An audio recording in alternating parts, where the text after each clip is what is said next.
कहा जाता है कि सीखने की कोई उम्र नहीं होती, मतलब इंसान किसी भी उम्र में कभी भी कुछ भी सीख सकता है। और इसी तरीके से हम बड़ों से भी कुछ सीख सकते हैं, ज्ञानी लोगों से भी बहुत कुछ सीखते हैं, बच्चों से भी बहुत कुछ सीख सकते हैं, साथियों से भी बहुत कुछ सीखते हैं। ठीक इसी तरीके से पढ़ाई लिखाई की भी कोई उम्र नहीं होती। यानी जिस उम्र में आपको लगे कि आपको पढ़ना है, आपको ज्ञान चाहिए, आप उस उम्र में स्कूल जा सकते हैं, कॉलेज जा सकते हैं, पढ़ाई शुरू कर सकते हैं, जहाँ से भी आपको कुछ भी ज्ञान प्राप्त करना है। ये सब आप पे डिपेंड करता है। तो ये सारी ज्ञान की बातें जो मैं आपको समझा रही हूँ कि मैं लगातार सीखती रहती हूँ, क्योंकि सीखने की कोई उम्र नहीं होती। और अब इसी को बता रहे हैं, समझा रहे हैं झारखंड के शिक्षा मंत्री। उनको रियलाइज़ हुआ है कि अब उन्हें पढ़ लेना चाहिए।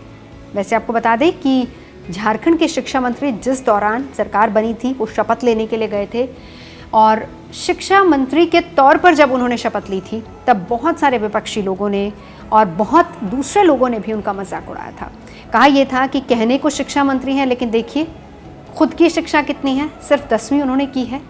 तो इसके बाद वो खुद मानते हैं कि ये बात उनको बहुत ज़्यादा चुभ गई, इतनी चुभी कि उनको लगा कि वो अब पढ़ाई करेंगे। वैसे एक नारा भी सरकार की तरफ से अक्सर दिया जाता है, स्कूल चले हम। तो स्कूल जाने की उम्र भले ही उनकी ना हो, लेकिन उन्होंने कहा है कि वो अपनी पढ़ाई पूरी करेंगे। तो 11वीं की क्लास में उन्होंने दाखिला करवा लिया है।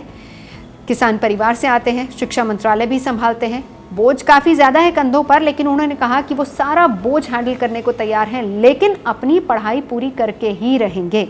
तो शिक्षा मंत्री जगन्नाथ महतो पहुंचे बोकारो के इंटरमीडिएट कॉलेज में, और वहां पर जाकर उन्होंने सबसे पहले अपना दाखिला लिया। इतना ही नहीं, मंत्री जी क्लासरूम में बैठे भी नजर आए। क्लासरूम में उन्होंने क्लास भी अटेंड की। अब इसी पर पत्रकारों ने पूछा कि मंत्री जी मंत्रालय में बैठ के कामकाज करेंगे, खेती करेंगे, या फिर क्लासरूम में बैठकर पढ़ाई करेंगे। और इस पर मंत्री जी ने साफ यही कहा कि सीखने की कोई उम्र नहीं होती। और साथ ही साथ ये भी बताया कि जिस दौरान वो स्कूल में पढ़ते थे उस दौरान झारखंड आंदोलन चल रहा था, और वो काफ़ी व्यस्त थे उस आंदोलन में, जिस वजह से उनको अपनी पढ़ाई लिखाई छोड़नी पड़ी। और अब वापस से स्कूल जाकर वापस से पढ़ाई लिखाई शुरू करने में उनको किसी तरह की कोई शर्म नहीं है, क्योंकि सीखने की कोई उम्र नहीं होती। और ऐसे में यही एक मुख्य वजह है कि उन्होंने एडमिशन लिया। वैसे बात चाहे कुछ भी हो, लेकिन एक बात तो साफ है कि मंत्री जी ने स्कूल में एडमिशन लेकर पहली बात विरोधियों को जवाब दिया है, करारा जवाब दिया है, और दूसरा एक मिसाल पेश की है। मिसाल ये कि आप जिस भी उम्र में जब भी कुछ भी पढ़ना, लिखना, सीखना, ज्ञान प्राप्त करना चाहें आप कर सकते हैं, फिर चाहे वो कोई छोटा हो या बड़ा हो, मंत्री हो या स्टूडेंट हो।